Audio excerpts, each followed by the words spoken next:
Stage پر رونق افروز علماء کرام وفقوات نظام وحجات کرام، قابل احترام میرے بزرگوں، ہم عمر نوجوان، میرے دوستوں، بھائیوں، خواتین اسلام، پردہ نشین میری ماں اور بہنوں، دور و دراز میں بیٹھ کر سننے والے سنی مسلمانوں، السلام علیکم ورحمۃ اللہ وبرکاتہ۔ وعلیکم السلام ورحمۃ اللہ وبرکاتہ۔ الحمدللہ نحمده ونصلی علی رسولہ الکریم، اما بعد فاعوذ باللہ من الشیطان الرجیم، بسم اللہ الرحمن الرحیم، فاذکرنی اذکرکم، صدق اللہ العظیم وصدق رسوله النبی الامین المتین المبین المعین الکریم، ونحن على ذلك لمن الشاهدين والشاكرين والذاكرين والحمد لله رب العالمين۔ آئیے حضرات، سب سے پہلے ہم اور آپ مل کر اپنے اور ساری کائنات کے رسول خدا صلی اللہ علیہ وسلم، غیب نبی حضور احمد مجتبی محمد مصطفیٰ ارواحنا فدا صلی اللہ تعالی وسلم کی بارگاہ میں درود پاک پڑھے۔ اللہم صلی علی سیدنا شفیعنا مولانا محمد بارک وسلم، صلاۃ و سلام علیک یا رسول اللہ صلی اللہ تعالی علیہ وسلم۔ حضرات، میں آپ لوگوں کو درود پڑھنے کے لیے کہا ہوں، کسی سے چندہ نہیں مانگا۔ کچھ لوگ خوشی سے درود پڑھ رہے تھے، لیکن میری نگاہیں کام کر رہی ہے کہ کچھ لوگ بس منہ بنائے بیٹھے ہوئے ہیں۔ حضرات، درود پاک پڑھنے کی بے شمار فضائل ہیں، بے شمار برکتیں ہیں۔ اللہ کے رسول غیب نبی صلی اللہ تعالی علیہ وسلم فرماتے ہیں، اے میرے غلاموں، اے میرے چاہنے والوں، تم اپنی محفلوں کو مجھ پر درود پڑھ کے سوارا کرو، تم اپنی مجلسوں کو مجھ پر درود پڑھ کے سوارا کرو، انہیں زینت بخشا کرو۔ عزیزان ملت اسلامیہ، حسنین کریمین کے نانا کریم نبی صلی اللہ تعالی علیہ وسلم فرماتے ہیں کہ جو شخص دنیا میں ایک مرتبہ مجھ پر درود پڑھتا ہے، اللہ تبارک و تعالی اس پر 10 رحمتیں نازل فرماتا ہے۔ درود پاک پڑھنے کی بے شمار فضیلتیں ہیں، بے شمار برکتیں ہیں، اس لیے درود پڑھنے میں کبھی بھی نہ شرمائیں، کبھی بھی نہ ہچکچائیں، بلکہ سارے لوگ پڑھیں عقیدت کے ساتھ۔ اللہم صلی علی سیدنا شفیعنا مولانا محمد بارک وسلم، صلاۃ و سلام علیک یا رسول اللہ صلی اللہ تعالی علیہ وسلم۔ بھائی جتنے لوگ وہاں پہ کھڑے ہیں، بھائی آپ لوگوں سے کہہ رہے ہیں، آپ لوگ وہاں پہ کیوں کھڑے ہیں؟ آپ لوگ بھی قریب آ جائیے تو بہت اچھا رہے گا۔ آپ لوگوں کو ہم لوگ سے زیادہ دشمنی ہے کیا؟ آ جائیے، آپ لوگ بھی اندر آ جائے پنڈال کے اندر، نظروں سے نظریں ملے گی تو انشاءاللہ محبت میں اضافہ ہوگا۔ آئیے ایک مرتبہ درود پاک پڑھے۔ اللہم صلی علی سیدنا شفیعنا مولانا محمد بارک وسلم، صلاۃ و سلام علیک یا رسول اللہ صلی اللہ تعالی علیہ وسلم۔ عزیزان ملت اسلامیہ، حمد و صلاۃ کے بعد قرآن مقدس کی ایک آیت میں سے چند الفاظ کو میں نے آپ حضرات کے سامنے تلاوت کیا ہے۔ اللہ تعالیٰ کی بارگاہ میں دعا ہے کہ اللہ تبارک و تعالیٰ اس کے مطابق مجھے حق بولنے، آپ تمامی حضرات کو حق سن کر حق پر عمل کرنے اور اسے عام کرنے کی توفیق عطا فرمائے۔ حضرات، میرا رب کریم قرآن پاک کے سورہ بقرہ میں آیت نمبر 152 میں فرماتا ہے، فاذکرونی اذکرکم۔ اللہ تبارک و تعالیٰ پوری کائنات کے لوگوں کو مخاطب کر کے فرما رہا ہے، اے میرے بندوں، اے میرے نبی کا کلمہ پڑھنے والوں، اے میرے نبی کے غلاموں، فاذکرونی، تم میرا ذکر کرو، تم میرا ذکر کرو، تم میری عظمت کو بیان کرو، تم میری شان کے قصیدے پڑھو۔ اے اللہ، اس سے ہوگا کیا؟ ہم تیرا ذکر کریں، ہم تیری عظمت کو بیان کریں، ہم تیری شان کے قصیدے پڑھیں، تو اس سے ہوگا کیا؟ اللہ فرماتا ہے، اذکرکم، میں تمہارے جو ہے تمہارا چرچا کروں گا۔ عزیزان ملت اسلامیہ، رب فرماتا ہے تم میرا ذکر کرو، میں تیرا چرچا کروں گا۔ عزیزان ملت اسلامیہ، دنیا سے بڑے بڑے مالداروں کا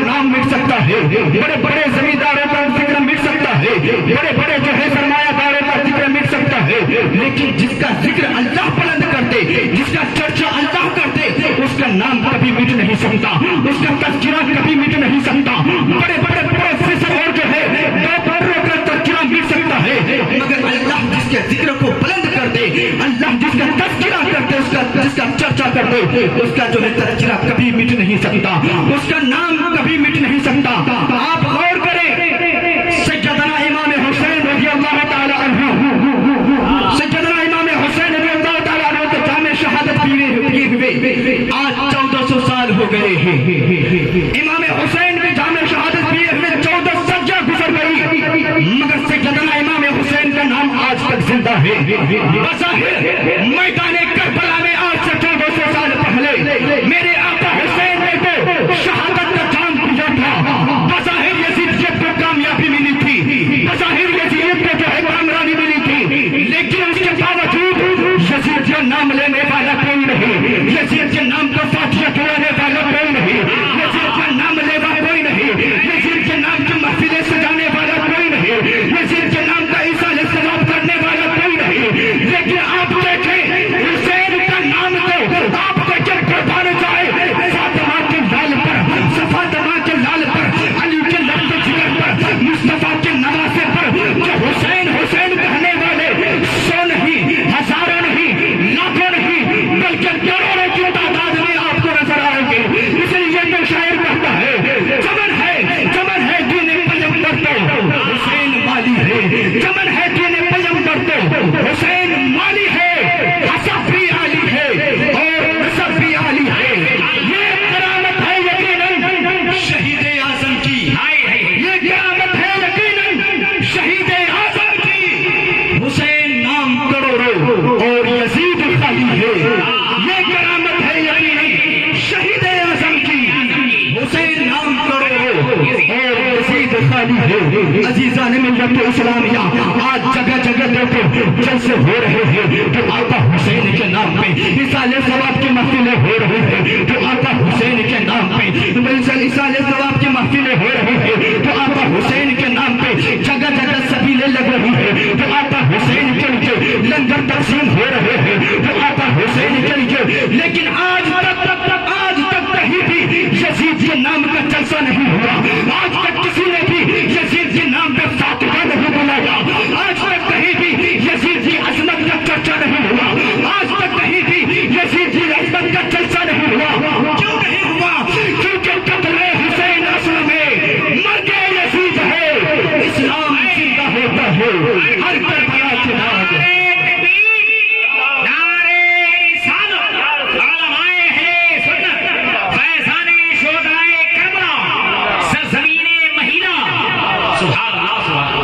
حسین اصل میں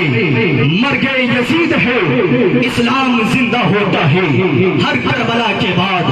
اسلام زندہ ہوتا ہے ہر کربلا کے بعد. لیکن حضرات, بعض حضرات کچھ دشمنان اہل بیت, دشمنان آل نبی آج ذکر حسین کو مٹانے کی کوشش کرتے ہیں, نام حسین کو مٹانے کی کوشش کرتے ہیں, لیکن آج تک کسی نے بھی نام حسین کو مٹا نہ پایا, اور نہ کل قیامت تک کوئی بھی ذکر حسین کو مٹانا سے نہیں سکتا ہے. اور جو مٹانے کی کوشش کرے گا وہ خود مٹ جائے گا, جو ذکر حسین کو مٹانے کی کوشش کرے گا وہ خود ہی مٹ جائے گا, کیونکہ اس راز سے واقف ہے زمانے والے, اس راز سے واقف ہے زمانے والے, سارے زندہ ہے محمد کے گھرانے والے, مٹ گئے, مٹتے ہیں, مٹ جائیں گے, مٹ گئے, مٹتے ہیں, مٹ جائیں گے آخر. اے شبیر تیرا نام مٹانے والے, اے شبیر تیرا نام مٹانے والے. عزیزان ملت اسلامیہ, آج ہم اور آپ یہاں جمع ہوئے ہیں, آج ہم اور آپ یہاں پہ اکٹھا ہوئے ہیں, کیوں جمع ہوئے ہیں؟ ذکر حسین کرنے کے لیے جمع ہوئے ہیں, یاد حسین منانے کے لیے جمع ہوئے ہیں. آج ہم اور آپ کب جمع ہوئے ہیں؟ امام حسین کی جامع شہادت پینے کی 1400 سال بعد ہم اور آپ جمع ہوئے ہیں. امام حسین کے جامع شہادت پینے کے 14 سال بعد ہم اور آپ جمع ہوئے ہیں. لیکن اب تاریخ کا مطالعہ کریں, اب حدیث کا مطالعہ کریں تو آپ کو پتہ چلے گا، آپ جب تاریخ کا مطالعہ کریں گے تو آپ کو پتا چلے گا ولادت حسین، شہادت حسین، مقام حسین، آج ہم اور آپ امام حسین کی شہادت کے 1400 سال بعد جمع ہو کر کی یاد کر رہے ہیں، لیکن میرے آقا غیب داں نبی نے امام حسین کا تذکرہ اس وقت کر دیا تھا جب ابھی مولا حسین دنیا میں بھی نہیں آئے تھے، ابھی امام حسین کی پیدائش نہ ہوئی تھی، ابھی امام حسین کی ولادت بھی نہ ہوئی تھی، لیکن میرے آقا غیب کا نبی امام حسین کی شہادت کو بیان فرما دیتے ہیں۔ عزیزان ملت اسلامیہ، ایک مرتبہ ہمارے آقا صلی اللہ تعالی علیہ وسلم غیب کا نبی صلی اللہ تعالی علیہ وسلم نماز پڑھنے کے بعد، نماز سے فارغ ہونے کے بعد مصلی پہ بیٹھے ہوئے ہیں، صحابہ کرام کا مجمع لگا ہوا ہے، ابھی حضور صلی اللہ تعالی علیہ وسلم نماز سے فارغ ہونے کے بعد دعا نہیں کیے ہیں، دعا نہیں فرمائے ہیں، اتنے میں حضور صلی اللہ تعالی علیہ وسلم کی چچی حضرت ام فضل آ جاتی ہے، حضرت ام فضل آتی ہے، حضور صلی اللہ تعالی علیہ وسلم تشریف فرما ہے، حضرت ام فضل حاضر ہوتی ہے، ان کی کیفیت یہ ہے کہ چہرہ غم زدہ ہے، چہروں میں غموں کے آثار ظاہر ہو رہا ہے، حضرت ام فضل جو ہے مغموم ہے، وہ پریشان ہے، جب حضور صلی اللہ تعالی علیہ وسلم اپنی چچی کو پریشان دیکھتے ہیں تو حضور صلی اللہ تعالی علیہ وسلم نے فرمایا کہ اماں جان آپ اتنا پریشان کیوں ہے، آپ اتنا پریشان کیوں ہے، آپ کے چہرے سے پریشانیوں کے آثار کیوں نظر آ رہے ہیں؟ حضرت ام فضل فرماتی ہے، عرض کرتی ہے یا رسول اللہ، آج رات جب ہم اپنے بستر میں سوئے تھے تو آج رات میں نے ایک عجیب خواب دیکھا ہے، بہت ہی ڈراؤنا خواب دیکھا ہے یا رسول اللہ، اسی خواب کی وجہ سے میں پریشان ہوں، اسی خواب کی وجہ سے میں ڈری ہوئی ہوں۔ حضرت ام فضل عرض کرتی ہے یا رسول اللہ، میں ڈراؤنا خواب دیکھی ہوں، اسی وجہ سے ڈری ہوئی ہوں، اسی وجہ سے پریشان ہوں۔ آقا فرماتے ہیں چچی جان آپ بیان کیجئے، آپ بتائیے آپ نے وہ خواب کیا دیکھا ہے، آپ خواب کو بتائیے۔ حضرت ام فضل عرض کرتے ہیں یا رسول اللہ، مجھے ڈر لگ رہا ہے کہ کہیں آپ کو جب میں خواب بتاؤں، آپ کے سامنے جب میں خواب کو بیان کروں تو آپ بھی پریشان نہ ہو جائیں۔ آقا فرماتے ہیں چچی جان آپ اس کی فکر نہ کریں، آپ خواب بیان کیجیے، پھر اس کے بعد خواب جانے اور نبی جانے۔ حضرت ام فضل عرض کرتے ہیں یا رسول اللہ، آج رات جب ہم عشاء کی نماز پڑھ کے اپنے بستر پہ سوئے تھے تو میں نے یہ خواب دیکھا ہے کہ آپ کے جسم میں سے گوشت کا کچھ ٹکڑا کاٹ کر کے کسی نے میری گود میں لا کر کے رکھ دیا ہے یا رسول اللہ، یہ میں نے خواب دیکھا ہے، اسی وجہ سے میں ڈری ہوئی ہوں یا رسول اللہ، میں یہ نہیں جانتی کہ آپ کے جسم سے گوشت کا ٹکڑا کاٹنے والا کون ہے، وہ گوشت کا ٹکڑا میری گود میں لانے والا کون ہے یا رسول اللہ، مجھے کچھ پتا نہیں ہے۔ جب حضرت ام فضل یہ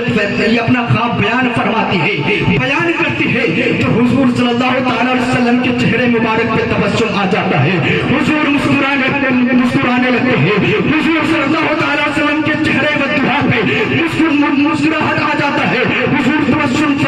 فرمانے لگتے ہیں۔ حضرت ام فضل عرض کرتی ہے یا رسول اللہ، میں پریشان ہوں اور آپ مسکرا رہے ہیں، آپ تبسم فرما رہے ہیں۔ حضور صلی اللہ تعالی علیہ وسلم فرماتی ہے چچی جان جب آپ خواب کی تعبیر سنیں گی، جب آپ کو خواب کی تعبیر معلوم ہوگی تو آپ بھی مسکرانے لگیں گے، آپ بھی خوشیوں میں جھوم جائیں گے، آپ بھی خوشیوں میں مچل جائیں گے۔ حضرت ام فضل عرض کرتی ہے یا رسول اللہ، تو پھر جلدی سے خواب کی تعبیر بتا دیجیے کہ خواب کی تعبیر کیا ہے۔ حضور صلی اللہ تعالی علیہ وسلم فرماتے ہیں چچی جان آپ نے جو یہ خواب دیکھا ہے کہ میرے جسم کا ٹکڑا کٹ کر کے آپ کے گود میں چلا گیا ہے، چچی جان اس خواب کی تعبیر جو ہے کہ انشاءاللہ اگر اللہ تعالیٰ نے چاہا تو میری بیٹی فاطمہ کو اللہ ایک بیٹا عطا فرمائے گا، میری بیٹی فاطمہ کو اللہ ایک بیٹا عطا فرمائے گا۔ عزیزان ملت اسلامیہ، جب حضور جو فرماتے ہیں کہ میری بیٹی فاطمہ کو اللہ ایک بیٹا عطا فرمائے گا تو اب حضرت ام فضل کو یہ یقین ہو جاتا ہے کہ یقیناً اب اللہ تبارک و تعالیٰ حضرت فاطمہ کو بیٹا ہی عطا فرمائے گا، کیونکہ یہ میرے نبی کے زبان پاک سے نکل گیا ہے۔ میرے بزرگوں بڑے ڈاکٹروں کی باتیں جھوٹی ہو سکتی ہے مگر میرے نبی جو فرماتے وہ بات جھوٹی نہیں ہو سکتی۔ آسمان پھٹ کے گر سکتا ہے، زمین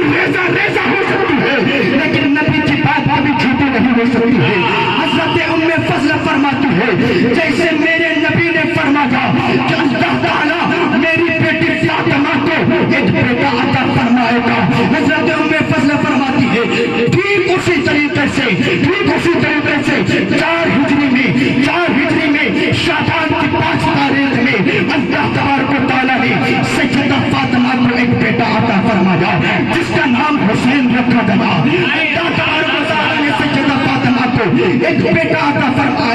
عطا فرمایا. عزیزان ملت اسلامیہ جب امام حسین پیدا ہو گئے, امام حسین کی ولادت ہو گئی, امام حسین بچپن ہی سے اتنے خوبصورت تھے, اتنے حسین و جمیل تھے, اتنے بیوٹیفل تھے. ایک مرتبہ حضرت ام فضلہ جو ہے حضور صلی اللہ علیہ وسلم کے سامنے حضرت امام حسین کو گود میں لے کر کے حضرت امام حسین کی تعریف بیان کر رہے تھے. حضرت ام فضلہ عرض کرتی ہے کہ یا رسول اللہ آپ دیکھیں تو صحیح, اللہ تعالیٰ نے آپ کی بیٹی کو کتنا خوبصورت بچہ عطا فرمایا ہے, اللہ نے آپ کو کتنا حسین و جمیل نوازا عطا فرمایا ہے, اللہ نے آپ کو کتنا بیوٹیفل نوازا عطا فرمایا ہے. عزیزان ملت اسلامیہ حضرت ام فضلہ جو ہے امام حسین کی تعریفیں کر رہی تھی, لیکن اتنے میں حضور صلی اللہ تعالی وسلم کے چہرے سے آنکھوں سے جو آنسو جاری ہو جاتے ہیں, حضور کی آنکھوں سے آنسو جاری ہو جاتے ہیں. جب حضرت ام فضلہ دیکھتی ہے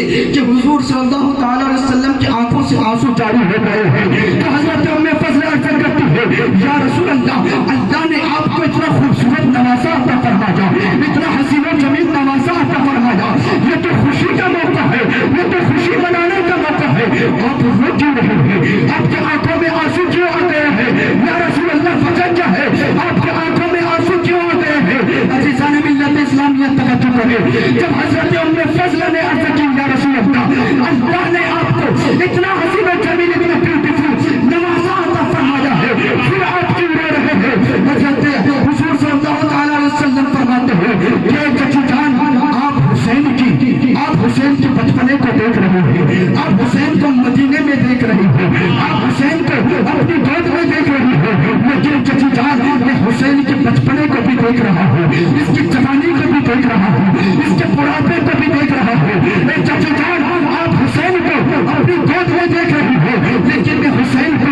میدان کربلا میں دیکھ رہا ہوں. چچی جان آپ حسین کو اپنی گود میں دیکھ رہے ہیں, لیکن میں حسین کو میدان کربلا میں بھوکم پیاسا دیکھ رہا ہوں. عزیزان ملت اسلامیہ حضرت حضور صلی اللہ تعالی علیہ وسلم فرماتے ہیں کہ چچی جان میں حسین کی شہادت کو دیکھ رہا ہوں, آپ اس کی ولادت کو دیکھ رہے ہیں, میں اس کی شہادت کو دیکھ رہا ہوں. جب حضور صلی اللہ تعالی علیہ وسلم حضرت حسین کی شہادت کو بیان کرتے ہیں تو حضرت ام فضلہ عرض کرتی ہے یا رسول اللہ آپ کو کیسے پتا چل گیا کہ امام حسین کو شہید کر دیا جائے گا, امام حسین میدان کربلا میں شہید کر دیے جائیں گے. آقا فرماتے ہیں چچی جان ابھی آپ سے پہلے میرے پاس حضرت جبریل آئے تھے اور انہوں نے مجھے یہ خبر دی ہے کہ یا رسول اللہ تبارک و تعالیٰ نے جو آپ کو جو نوازا عطا فرمایا ہے, اللہ تعالیٰ نے آپ کی بیٹی کو جو یہ بیٹا عطا فرمایا ہے, آپ کے نواسے کو میدان کربلا میں آپ کی امت سے کچھ لوگ شہید کر دیں گے, آپ ہی کی امت سے کچھ لوگ آپ کے اس نواسے کو میدان کربلا میں سبا کر کے آپ کے نواسے کو شہید کر دیں گے, آپ کے نواسے کے گھر والوں کو شہید کر دیں گے, آپ کے نواسے کے چاہنے والوں کو بھی شہید کر دیں گے. عزیزان ملت اسلامیہ جب حضور صلی اللہ تعالی علیہ وسلم فرماتے ہیں پھر حضور فرماتے ہیں چچی جان اگر آپ کہیں تو آپ کو میں میدان کربلا کی مٹی بھی دکھا دوں. حضرت ام فضلہ عرض کرتے ہیں یا رسول اللہ ضرور دکھائیں. حضور صلی اللہ تعالی علیہ وسلم اپنے مٹھی کو کھولتے ہیں, اپنے ہاتھ کو کھولتے ہیں,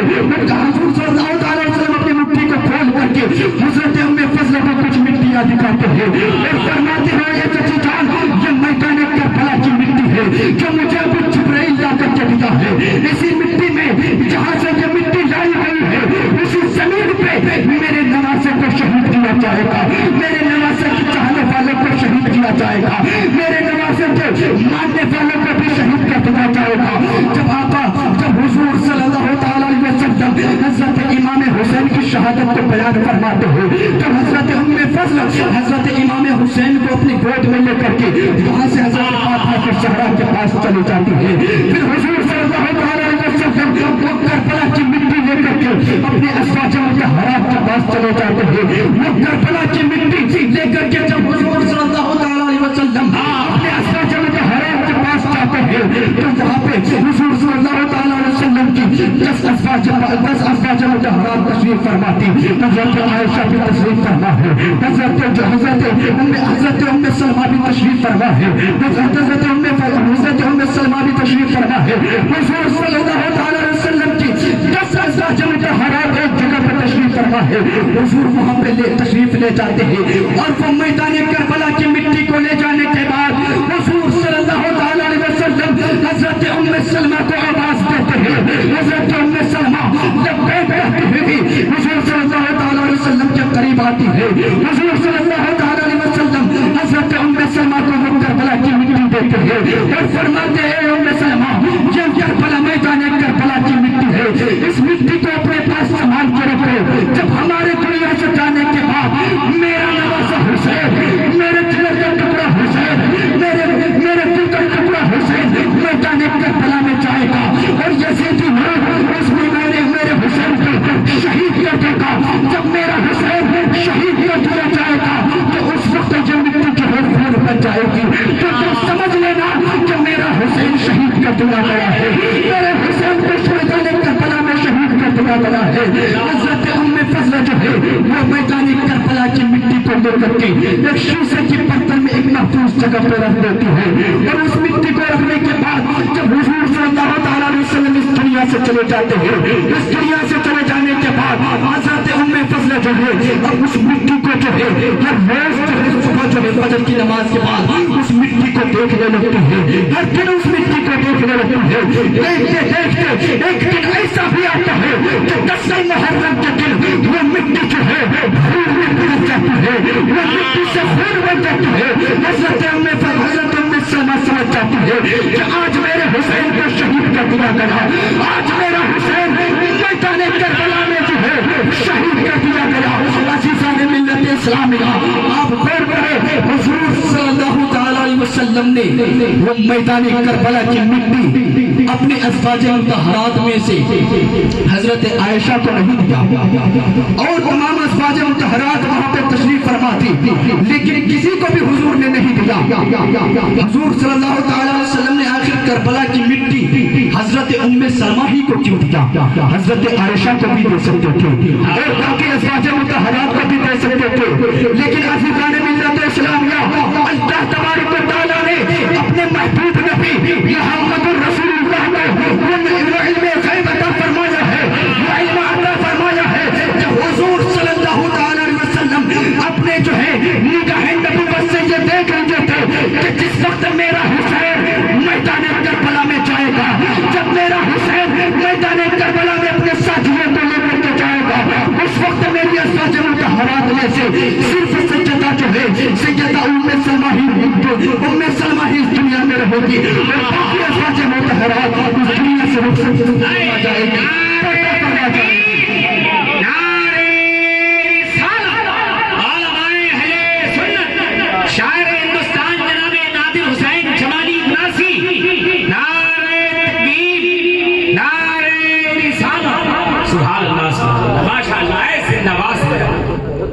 عزیزان ملت اسلامیہ حضور صلی اللہ علیہ وسلم اپنی نگاہ نبوت سے یہ دیکھ لیے تھے کہ جس وقت میدان کربلا میں میرا حسین شہید کر دیا جائے گا اس وقت میرے ازواج مطہرات میں سے صرف سیدہ ام سلمہ ہی دنیا میں رہے گی، باقی ازواج مطہرات پردہ فرما جائے گی۔ حضرات انہی چند باتوں کے ساتھ میں اپنی گفتگو کو ختم کر رہا ہوں۔ اگر مجھ سے بولنے میں کسی قسم کی غلطی ہو گئی ہو تو آپ حضرات مجھے اپنا چھوٹا سا بھائی سمجھ کر اپنا بھتیجا سمجھ کر معاف کر دے۔ اللہ تعالیٰ کی بارگاہ میں توبہ کرتے ہیں، توبہ استغفر اللہ ربی من کل ذنب و اتوب الیہ۔ السلام علیکم ورحمۃ اللہ وبرکاتہ۔